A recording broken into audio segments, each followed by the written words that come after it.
سر آپ نے کہا کہ لاجک نہیں پوچھنی چاہیے دین کے معاملات میں، تو جو ہم پیدائشی مسلمان ہیں عام طور پہ نہیں پوچھتے لاجک، لیکن جو لوگ ریورٹ ہوتے ہیں یا کنورٹیز ہوتے ہیں وہ تو اسی لیے کنورٹ ہوتے ہیں because they find Islam very logical. تو وہ لاجک ہے تبھی کنورٹ ہو رہے ہیں، اور لاجک تو اچھی چیز ہے. تو وہ یہ بات مجھے آپ کس طرح سمجھا دیں. جی بہت اچھی بات ہے. دیکھیے ابھی کل پرسوں مجھ سے کسی نے سوال کیا واٹس ایپ کے ذریعے سے، تو میں نے ان کے سوالوں کے شروع ہی میں بھانپ لیا تھا کہ کدھر جائے گا. تو میں نے انہیں کہا کہ اگر قرآن مجید ان سوالوں کے جواب دینا شروع کر دے کہ مثلاً بچے کیوں بیمار ہوتے ہیں، معصوم عورت کا ریپ کیوں ہو گیا ہے، یہ ساری چیزوں کی حکمت اگر بتانے پہ آ جائے قرآن مجید تو کیسے بتائیں گے؟ ہر واقعے کا سوال پیدا ہو جائے گا کہ جو کل واقعہ ہوا ہے اس کی کیا حکمت ہے. تو میں تو نہیں بتا سکتا. ٹھیک ہے، احکام کی موٹی موٹی ہم حکمت بتا دیتے ہیں. مگر قرآن نے کہا کہ بھئی نماز پڑھو لذکری، میرے یاد کے لیے. یاد کیوں ضروری ہے؟ میں نے بتایا اس لیے کہ آپ کے اندر تقوی پیدا ہو. تقوی کیوں ضروری ہے؟ تو کہاں تک جاؤں گا میں؟ تو اب ہمیں صرف اتنی بات ہے کہ موٹی موٹی حکمت ہمیں معلوم ہے، اور وہ کیا ہے؟ ہر کام آزمائش کے لیے ہے. جو بھی حکم ہے وہ آزمائش کے لیے. یہ حکمت ہمیں پتہ ہے، باقی ہر چیز کی ہر حکمت ہمیں نہیں پتہ. تو ایک دائرہ بنانا پڑے گا کہ کچھ کی حکمت اللہ نے بیان کر دی، کچھ کی اللہ نے بیان نہیں کی، لیکن وہ موٹی حکمت کے تحت ہے کہ ہم دنیا میں امتحان کے لیے بھیجے گئے. مثلا میں نے جب یہ قوامون والی رجال قوامون علی النساء والی آیت آئی تو اس میں ایک جملہ ہے جس کی طرف میں نے توجہ دلائی کہ الصالحات، نیک بیویاں جو ہے وہ اس کو مانتی ہیں. تو امتحان ہے. وگرنہ میں کیا حکمت بتاؤں آپ کو کہ مردوں کو کیوں قوام بنایا گیا ہے؟ وہ کہیں گی وہ عورتیں جو خود اس قابل ہیں، زیادہ سمجھدار ہیں، زیادہ پڑھی لکھی ہیں، وہ قوام کیوں نہیں ہیں؟ تو یہ وہ جگہ جہاں پر پھر میں کہتا ہوں کہ نہیں، ایک دائرہ ٹھیک ہے، آپ اس میں پوچھیے. آپ اسلام میں داخل ہوئے، آپ کو پتہ چلا کہ ہاں یہ دین بڑا لاجیکل ہے، بڑی اچھی بات ہے، لیکن اب کیا ہر چیز کی ڈیٹیلڈ حکمت لاجک پتہ ہوگی؟ نہیں. یا آج کا درس کیوں ہو رہا ہے؟ جی قرآن سیکھنے کے لیے. قرآن سیکھنا کیوں ضروری ہے؟ تاکہ ہدایت ملے. ہدایت کی ضرورت ہے. اینڈ پہ جا کے آپ کو یہ کہنا ہے بھائی کامیابی کے لیے آخرت میں. یہ لاجک نہیں ہے. نہیں، لاجک تو یہ ہوتی ہے کہ اچھا اس کا فائدہ کیا ہوگا، کاروبار چلے گا، یعنی رسک بہتر ہوگا. ہاں نہیں، یہ تو ادھار ہے. لاجک اس دنیا کے اندر چلتی ہے. ہاں، لاجک کا مطلب یہی ہے جو ہمارے یہاں لاجک مانی جاتی ہے. ورنہ تو سادہ بات ہے نا کہ ہندوؤں کا دین بھی اس لیے کہ آخرت میں کامیابی ہو، سب کچھ ہی جائز. یہ کیسی لاجک ہے؟ یہ لاجک نہیں ہے. یعنی ہندوؤں تو یہی کہتے ہیں نا کہ ہمارے بتوں کو پوجنا کامیابی کے لیے. تو وہ تو پھر یہ لاجک تو ہر جگہ ہر چیز میں ڈالی جا سکتی ہے. تو اصل میں اس لیے پھر صرف اتنی لاجک پہ آنی چاہیے بات کہ کیا واقعی قرآن اللہ کی کتاب ہے، کیا واقعی محمد صلی اللہ علیہ وسلم اللہ کے رسول ہیں. یہ ہم ثابت کریں گے علمی طور پر. اس کے بعد پھر سب کچھ خدا کے حکم کے طور پر ماننا پڑے گا. اس میں پھر یہ بحث جائز ہے کہ اللہ کا حکم ہے کہ نہیں ہے، قرآن میں آیا ہے کہ نہیں آیا ہے، حدیث میں کیسے آیا ہے، ثبوت کیا ہے اس کا. تو یہ لاجک نہیں ہے کہ آخرت میں کامیاب، یہ تو ہر چیز میں ڈال دیں آپ. لاجک ہوتی ہے کہ یہ کام کا فائدہ کیا ہے، اس کی کیا ریزن ہے، کیوں ہم کر رہے ہیں، یہ واضح طور پر ثابت کیا جا سکے، بتایا جا سکے. یہ لاجک ہوتی ہے. پانی کی لاجک کیا بھی پیاس بجھ جائے، یہ مانی ہوئی بات. تو اگر آپ دیکھیں تو سب سے زیادہ سوال یہ ہے کہ مسلمان اس وقت جو سب سے بڑا اعتراض ہے کہ مسلمان ہر جگہ پہ ناکام ہے، تو اسلام کا کیا فائدہ؟ اسلام پہ عمل ہی نہیں کریں. نہیں، وہ تو پھر جو مرضی کہہ لیں، لیکن مسئلہ یہ ہے کہ کیا اسلام اپنانے سے ہم امیر ہو جائیں گے، ملکی مصائب دور ہو جائیں گے، سیلاب آنے بند ہو جائیں گے؟ حضرت عمر کی حکومت میں عین ان کے عروج پر قحط آیا. کیا کریں؟ زلزلہ آیا تو انہوں نے کہا کہ کیوں ہلتی ہو گیا، میں نے تم پر ظلم انصاف نہیں کیا. لیکن قحط آیا تو حضرت عثمان کے ترلے منتیں کر رہے ہیں کہ دیکھو بھائی مجھے یہ اناج بھیج دو. تو ان کے 300 اونٹ اناج سے بھرے ہوئے آئے, تو انہوں نے کہا مجھے بھیج دو, میں ڈبل قیمت دینے کو تیار ہوں. حضرت عثمان کہتے ہیں نہیں, مجھے باہر زیادہ مل رہے ہیں. وہ حیران ہوتے ہیں کہ عثمان کو کیا ہو گیا, مدینہ میں قحط ہے اور وہ کہہ رہے ہیں کہ مجھے باہر پیسے. انہوں نے کہا اتنے لے لو. انہوں نے کہا اس سے بھی زیادہ مل رہے ہیں. اتنے لے لو, اس سے زیادہ مل رہے ہیں. تو جمعے کا دن تھا غالباً جب انہوں نے بات کی, کیونکہ تقریر کرنی ہوگی نا کہ اناج ہم نے خرید لیا ہے. تو جمعہ پڑھا کے باہر نکلے تو ہر طرف چہ مگوئیاں ہو رہی ہیں کہ عثمان کے گھر اناج مل رہا ہے, لے لو جا کر. بانٹ دیا انہوں نے. تو یہ جو چیز ہے, یہ حضرت عمر جیسے آدمی کے حکومت میں ایسا ہو رہا ہے. تو اللہ کی گرفت جو ہے وہ کیسے روک سکتے ہیں آپ؟ تو لاجک تو ساری فیل ہوگی نا کہ حضرت عثمان کے, حضرت عمر کے زمانے میں قحط آ گیا جی. لو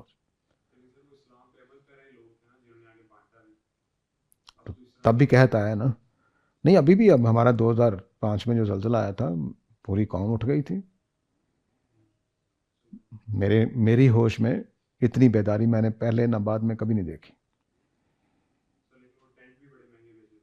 وہ تو خیر وہاں پر جا کر جو کچھ ہوا وہ الگ بات ہے, لیکن یہاں جو شہروں میں, بڑے شہروں کے لوگ تھے, بہت زیادہ ایکٹیو ہوئے تھے, بہت زیادہ. حیرت انگیز تھا. ایسا لگتا تھا کہ ساری قوم بیدار ہو گئی ہے, یکجہت ہو گئی ہے.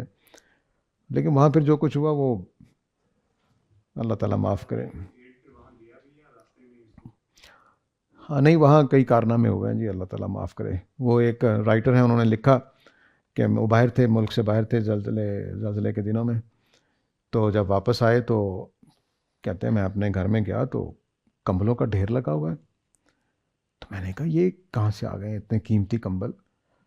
تو کہتے ہیں میری والدہ نے بتایا کہ یہ وہ زلزلے کے بعد جو, تو ان کے گھر میں ضرورت نہیں تھی, یہ اچھے خاصے تھے, زلزلہ ان کے علاقے میں نہیں آیا تھا, لیکن ان کی وہ کمرے بھرے ہوئے تھے کمبلوں سے, کھجوروں کے جو پیکٹ تھے ان سے, اور اس طرح کی چیزوں سے. انہوں نے باقاعدہ لکھا کہ مجھے بہت افسوس ہوا اپنے والدین پر کہ انہوں نے جو مستحق تھے, جن کا حق بنتا تھا, ان کا حق چھینا اور اپنے گھروں میں بھر لیا سارا سامان.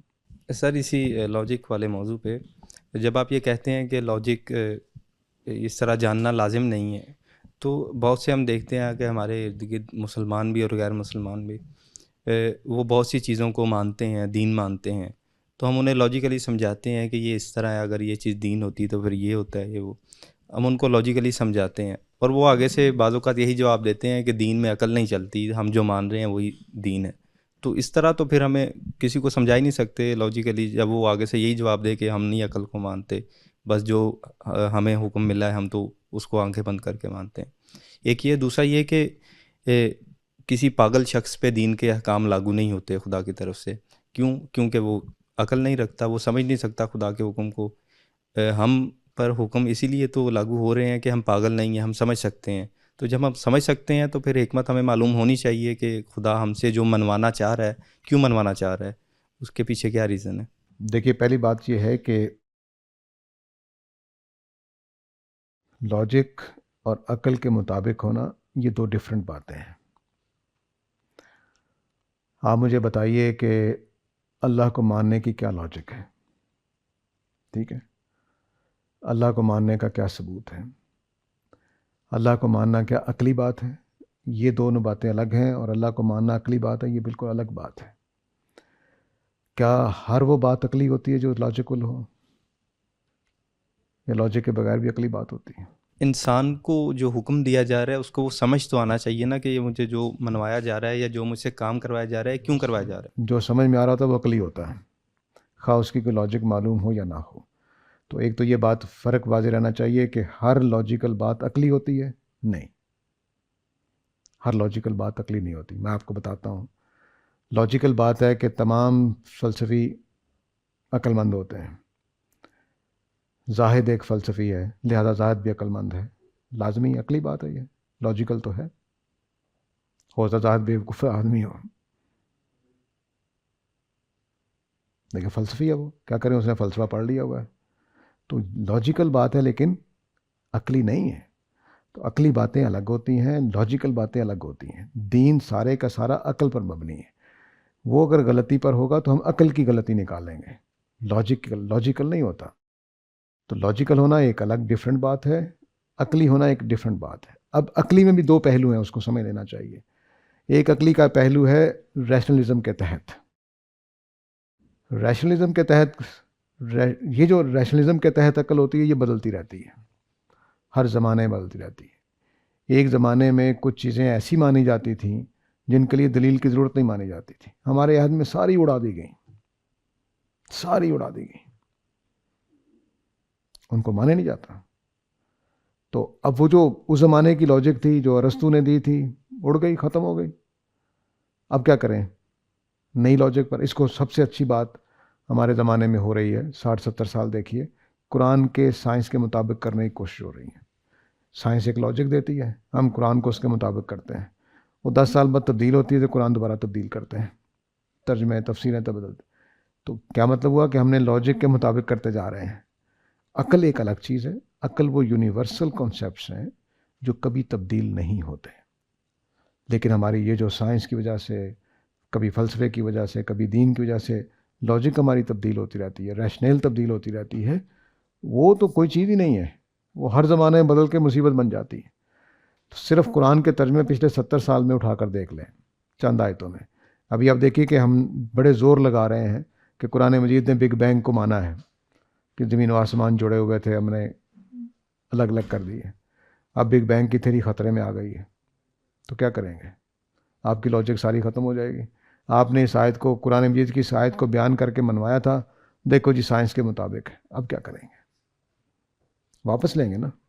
تو جو اصل پرانا ترجمہ تھا اسی کو رہنے دیتے. تو لاجک کا یہ ایک دائرہ جو ہے یہ تبدیل ہوتا رہتا ہے. جو عقل ہے ہماری، تو ایک ہے عقل عام، ہمارے بزرگ جو کہتے تھے وہ عقل عام تھی، وہ یونیورسل عقل جو کبھی بھی تبدیل نہیں ہوتی. اس میں دین کو ماننا، خدا کو ماننا عین عقلی بات ہے، عین عقلی بات ہے. اس میں عبادت کرنا عین عقلی بات ہے. تمام انسانی تہذیبیں اس پر متفق رہی ہیں کہ اگر خدا ہے تو اس کی عبادت کرنی چاہیے. یہ عقلی بات ہے، اس میں کوئی کبھی شبہ نہیں ہوا. لیکن مجھے بتا دیجئے کہ خدا کو عبادت کی لاجک کیسے دیں گے؟ بتا دیجئے، کوئی لاجک نہیں.